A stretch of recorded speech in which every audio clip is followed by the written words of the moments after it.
Okay, everyone, one of the topics that we cover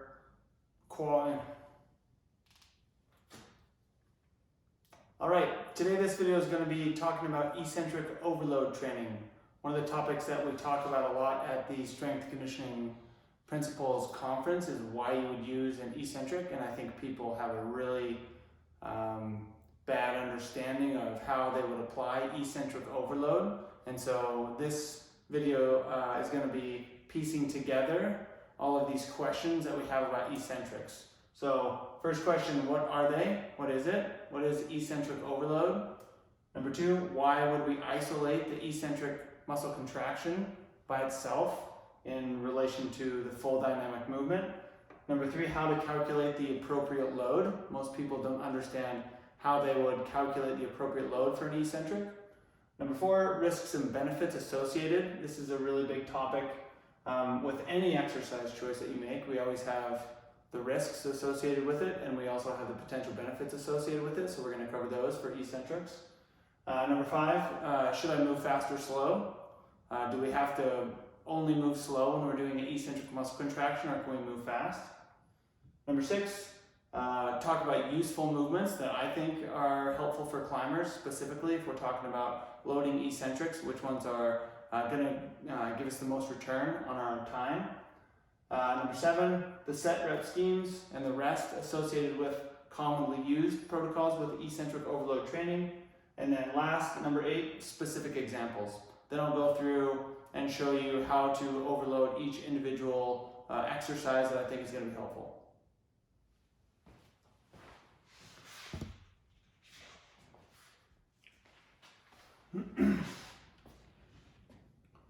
Okay, the very first question, what is it? What is eccentric overload training? In order to understand eccentric overload, we need to talk about the three phases of the stretch shortening cycle. So the three phases of every single movement that you perform. And those three phases are where we get this triphasic idea from that Cal Dietz came up with when we isolate these individual components by themselves. So eccentric is going to be, if I'm going to grab something off the table, I'm going to eccentrically load or lengthen my muscle under a little bit of tension so I can get that extensibility. And then we're going to go through an isometric phase where I stop. And then this concentric phase is when I'm going to bring the object that I'm grabbing back towards, in this case, my shoulder. Okay, so those are the three phases. So with eccentric overload, we are isolating and overloading this first phase, the eccentric phase.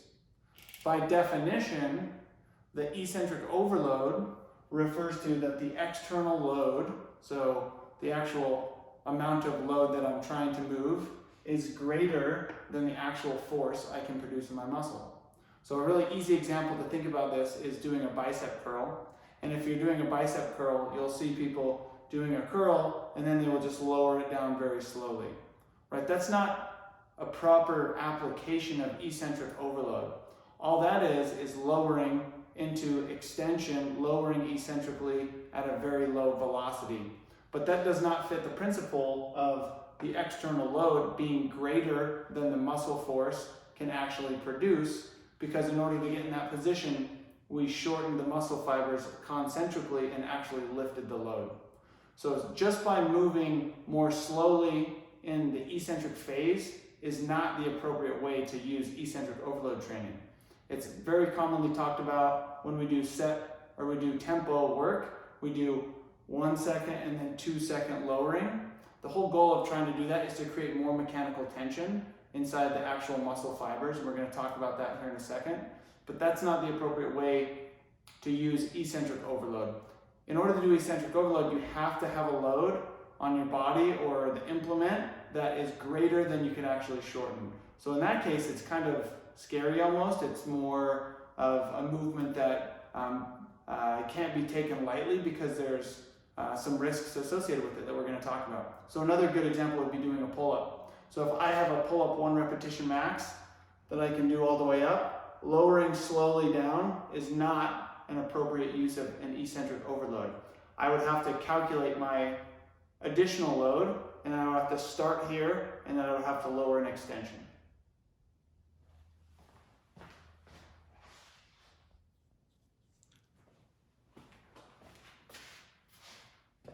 Okay, question number 2. Why would you train eccentric overload? So, primary reason why people do this is increased mechanical tension. So we get increased mechanical tension in the muscle, and we also get increased mechanical tension in the connective tissue. That is why eccentrics as a principle for rehabilitation have been used for a really long time, especially for the knee and the Achilles. That's where most of the rehabilitation has been done, on eccentric overload. So, for example, if I'm standing on my toes and I'm doing a calf raise where I'm starting high and then I'm lowering into where my heels go below my toes, I'm slowly lengthening my calf muscles and I'm slowly lengthening my connective tissue the whole entire time. The benefits with doing an eccentric, let's say I'm doing it with my elbow and I'm going to slowly overload into extension all the way, I'm stretching my connective tissue. So I get my connective tissue engaged the entire time and for the entire movement. And that brings us into a couple of these points. So this increase in mechanical tension does a couple things to the muscle and to the joint and to the tissue. One of them is muscle growth. So by engaging all of the muscle fibers, I get lots of mechanical tension, but I get lots of muscles engaged during that exercise, which is good for muscle growth.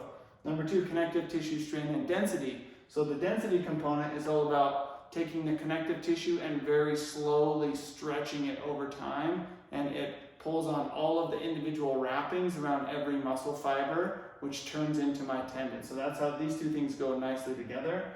Adding exercise variation, it's just another stimulus that we can use in a sports context to create the variation that we need in order to optimize our performance. So exercise variation is another reason we would use eccentric overload.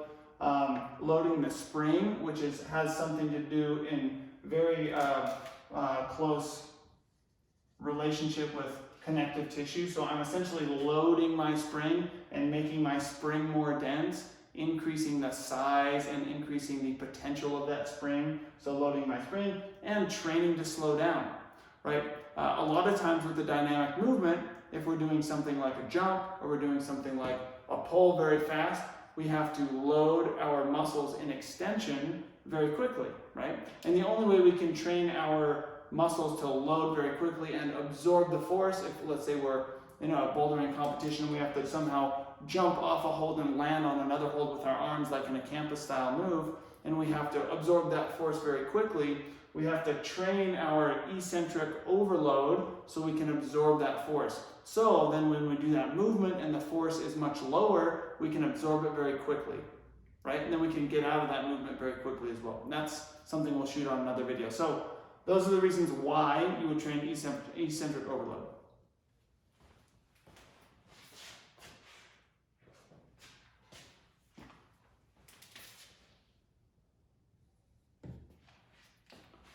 Okay, bullet point number 3.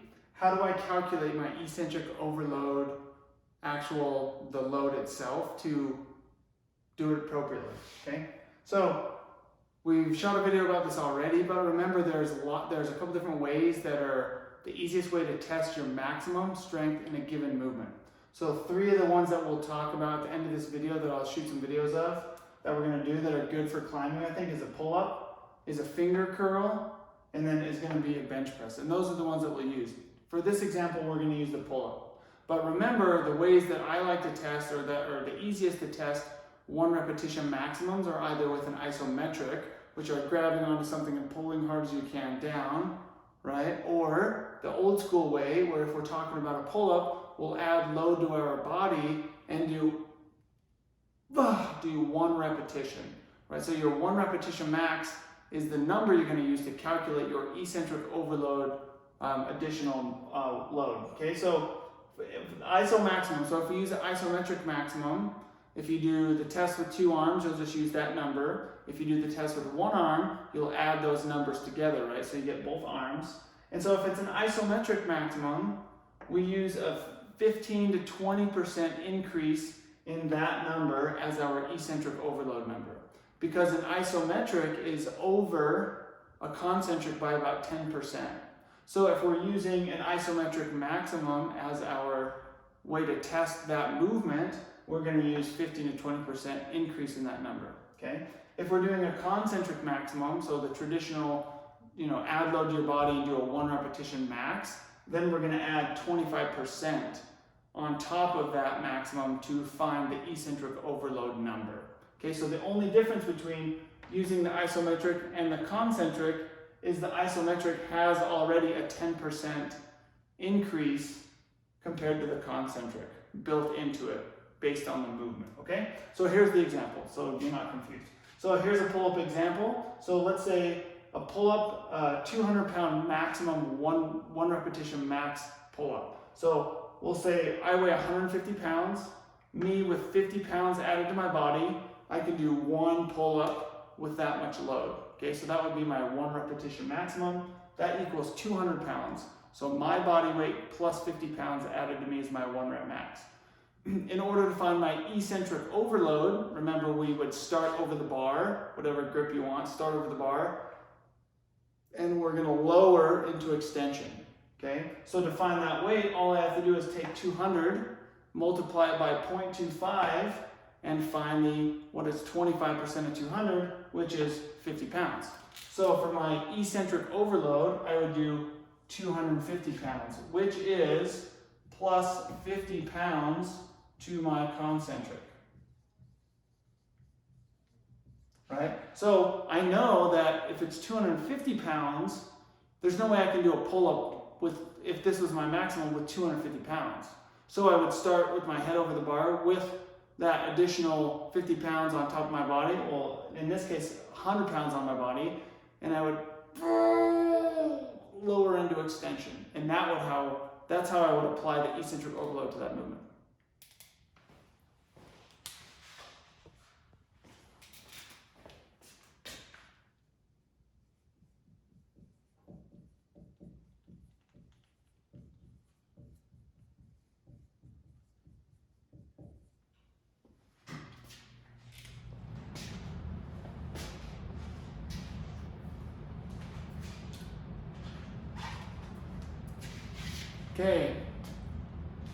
Okay, bullet point number 4, risks and benefits associated with eccentric overload training. So we're gonna start with the benefit side, then we'll talk about the risks, right? We gotta have you understand maybe why you would use eccentrics as a training intervention, and then understand why it's not the exclusive thing to do all the time, because there's, like anything in life, there's always risks associated with any sort of choice that we make. So let's start right here on the benefit side. So in regards to the muscle, benefits to the muscle training eccentric overload, we get rapid gains in strength and muscle mass. So if there's a time in your season where building lean mass is one of your goals, either because you want to reduce body fat, which works well, or you want to work on your recruitment, or you want to work on synergy, or you have an injury, we get rapid gains in maximum strength and mass with eccentric overload training.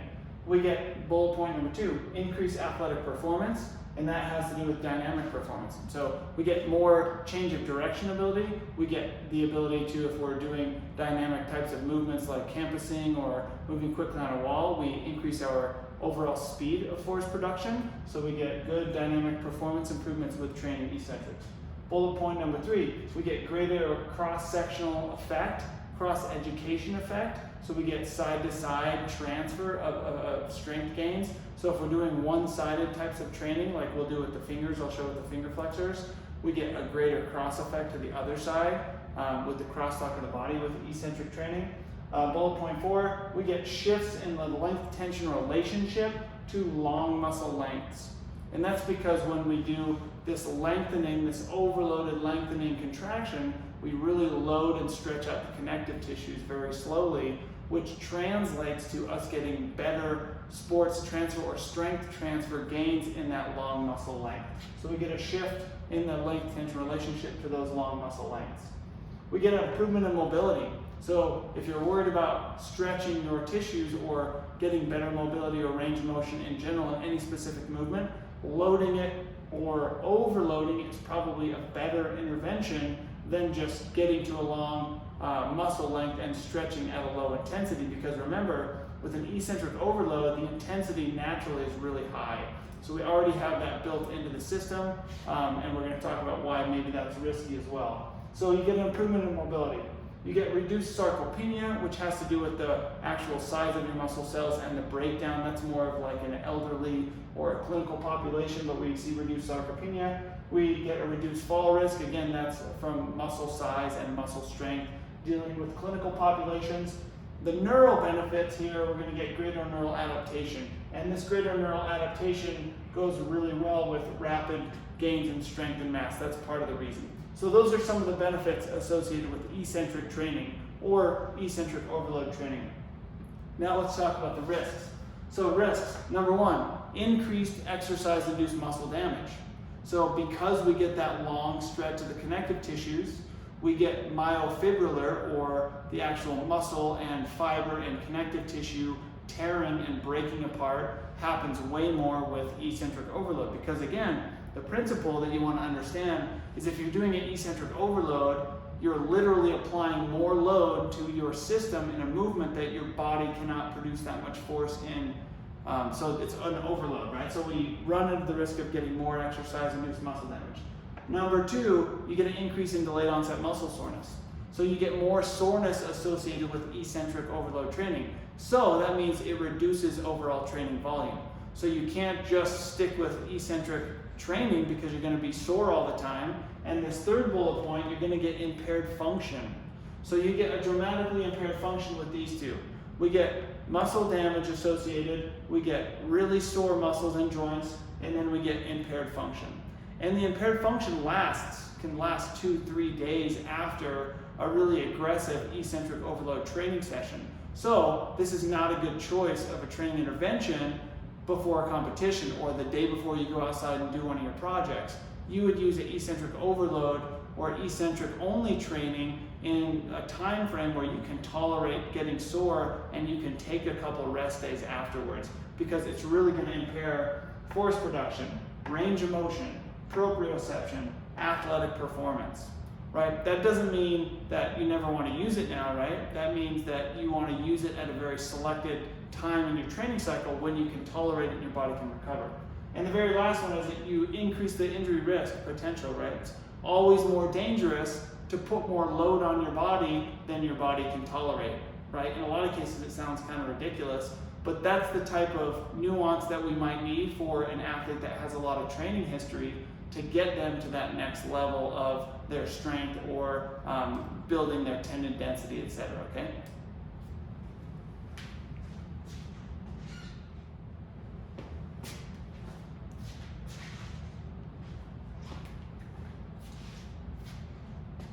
Okay, bullet point number 5, movement velocity with eccentrics. Do we always have to move slow? Can we move fast with an eccentric? Right, we already kind of talked about the myth and why doing repetitions, full isotonic repetitions, lowering slowly doesn't make any sense. If we are using an eccentric overload principle, remember, that's more load than we can actually lift. We have to move slow because the whole time we're going to fight so we don't drop and overload very quickly. So it depends on the load, right? So I drew a simple force time graph here showing some recruitment. So in the context of overloading the system, if we have so much load that we cannot resist it, we have to lower it because mechanically you can't produce enough force to either stop or shorten the movement. So we have to load it. But you want to fight as hard as you can to make sure that you lower it really slowly.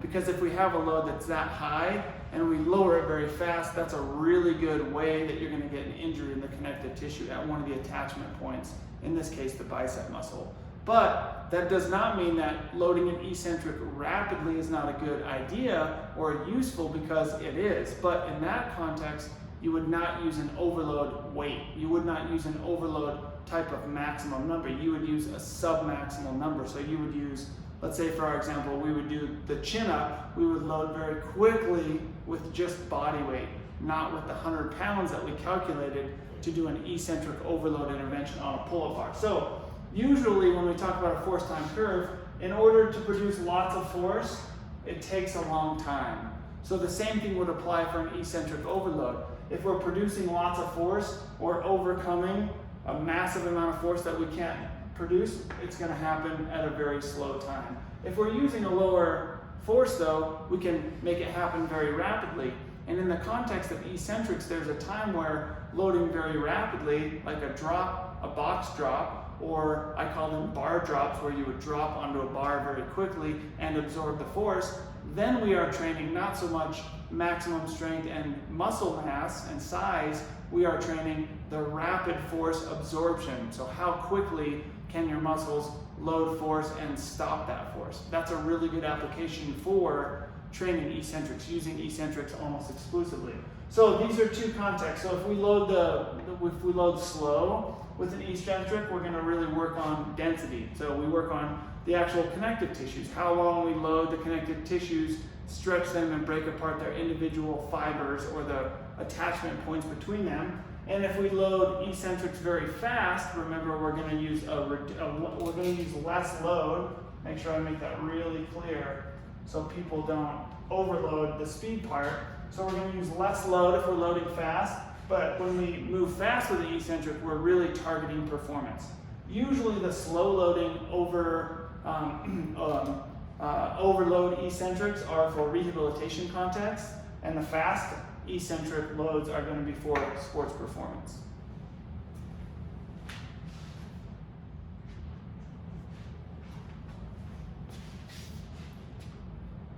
Okay, bullet point number 6, movements that I think are imperative or helpful for rock climbers to use with eccentric overload that are productive. So first one here is vertical or horizontal pulling. So that would be, the example would be pull-up or chin-up, and the other example, horizontal pulling, would be an inverted row. So if I was laying on my back, horizontal to the bar, loading eccentrically like that. Okay. Notice those are multi-joint complex movements more than they are isolation. So I don't think there's any real reason to isolate bicep flexion as eccentric overload. It makes more sense to do upper body pulling, so I get the lats as well as the biceps and the brachialis muscle engaged. So that's the first movement that I would train. Horizontal pressing, so that would be a bench press. So starting here, lifting it off and then slowly lowering it into full flexion at the elbow and extension at the shoulder. Horizontal pressing, eccentric overload. Hamstrings, eccentrically overloading the hamstring. There's some ways that you can do this that are really productive for building tendon density and also making sure that we can grab on and pull really hard with our hamstring muscles. So I like training eccentric overload on the hamstrings for climbers. Finger flexors, obviously we know the importance of the finger flexors, and I'm going to show you how you can overload the finger flexors safely with the eccentric overload. And then the last one I have, hip extension, and I'll put a question mark behind that. I don't really overload hip extension a lot with the eccentric overload principle. I would overload hip extension with a speed focus, which would be like a box drop or an isometric, or tying those all together in a stretch shortening cycle triphasic method that I'll do another video on. But when we're talking about eccentrics only, I don't really load the deadlift in an eccentric lowering to the floor with as much weight as I can. I think that's not, the risks associated with that outweigh the benefits. So I have to say in that case, it's probably not worth doing.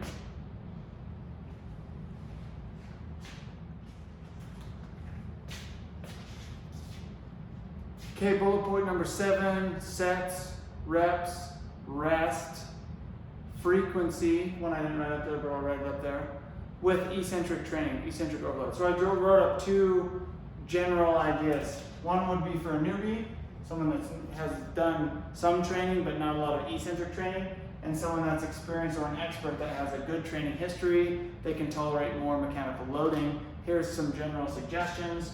For a new individual, 1 to 2 sets. So 1 set to start with, see how it feels, tolerate another set, 2 sets maximum. 1 to 3 reps in those sets, clustered, which means that if you're doing the first set of 3 repetitions, you would do a repetition, we'll use the pull-up example, I would slowly lower, and then I would stop, and then I would rest for 10 to 20 seconds. Then I would do my second repetition, rest 10 to 20 seconds. Then I would do my third repetition, rest for 3 minutes. Then I would pick up and do my second set again. So that's what clustered means. Clustered means I'm taking my repetitions and I'm spacing them apart so I adequately recover so I can do it again. Because remember, this is an overload type of training. So for a beginner, 110% of your maximum is where you could start, right? Which is at the lower end of the eccentric overload, but for a beginner, that's probably a good idea. For an experienced athlete, I usually like to program these 3 to 5 sets for someone that has a lot of training.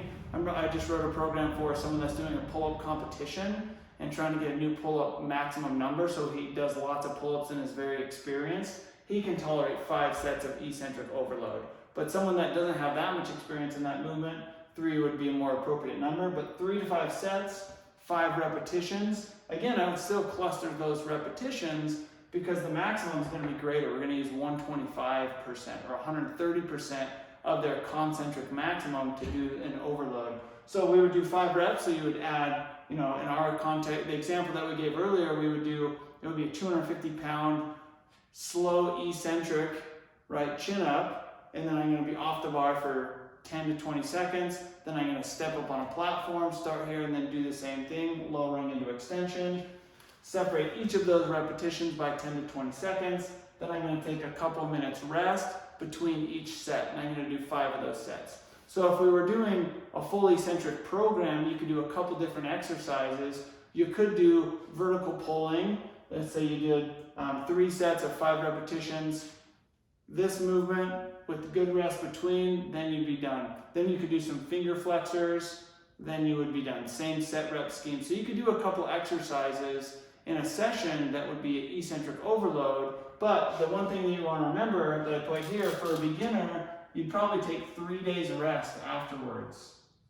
That's really important. For a really trained climber, I'd probably suggest taking 2 days rest. And that doesn't mean 2 days doing nothing, but that means 2 days doing not those specific movement patterns, because if you remember, scroll back and look at the risks associated with eccentric overload, more exercise-induced muscle damage, more delayed onset muscle damage, drops in performance. So this would be a terrible set rep scheme and exercise intervention a couple days before you're going out and trying to do a project outside or going into a competition. Would certainly be a bad intervention the morning before if you're trying to do double day types of stuff.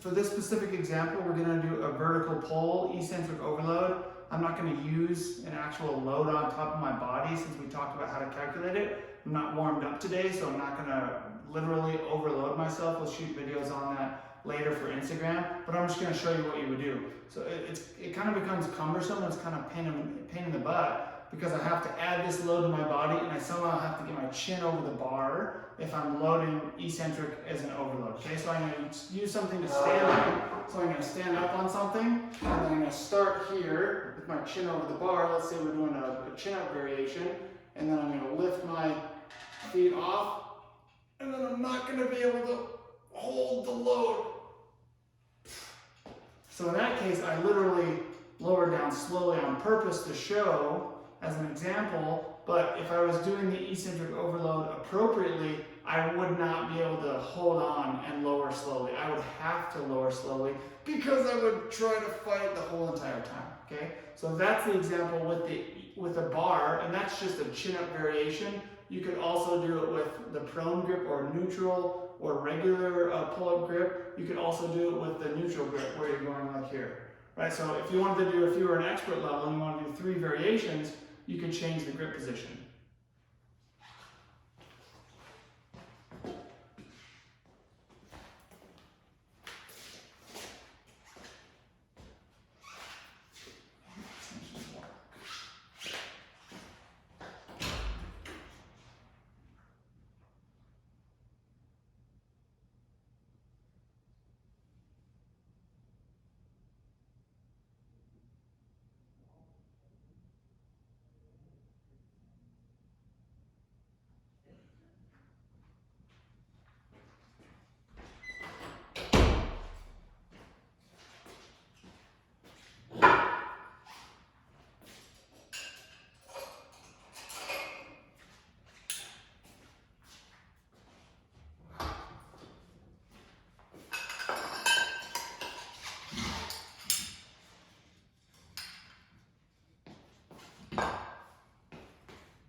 Okay, here's the video. Okay, here's the example if we're going to do the finger flexor eccentric overload, right? So I don't have much weight loaded on this because again, my fingers aren't warmed up, but you'll get the idea. So you got to calculate your maximum, right? Whether it be curling concentrically or pulling isometrically, find that number, add the appropriate overload, and here's how you would apply it. So we're going to use a loading pin and we're going to use a tension block on a 20mm edge, and what I'm going to do is I'm going to start with my fingers curled. Here I'm going to start with my fingers curled, and I would lift it up with both hands, and then I'm going to stand straight, and then I'm going to lower it into extension. So again, if the load is appropriate, you're not going to lower it slowly on purpose. You're going to have to lower it. You're going to have to try and overcome the weight from pulling your finger flexors down. But if the load is appropriate, you won't be able to. That's the whole point of doing the eccentric overload. So another example, bend here, lift up with both arms. As soon as I let go, I'm fighting to hold it up, but I can't, and loading it down. Okay, so for the finger flexors, these are really stressful, so make sure your fingers are crazy warmed up. Make sure you have a training history. If you're a new climber, this is not a good idea. If you're someone that's experienced though, this is a really good way to build a lot of density and a lot of potential and capacity inside your tendons and the finger flexors as well as the pulleys. But make sure you stick to those set rep schemes and keep the volume really low.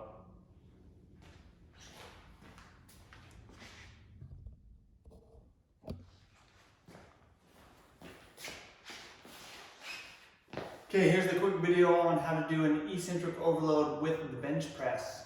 One thing about eccentric overload with a bench press, not a good idea for someone with elbow pain or probably a history of tendonitis or tendinopathy in the inside of the elbow and or the shoulder.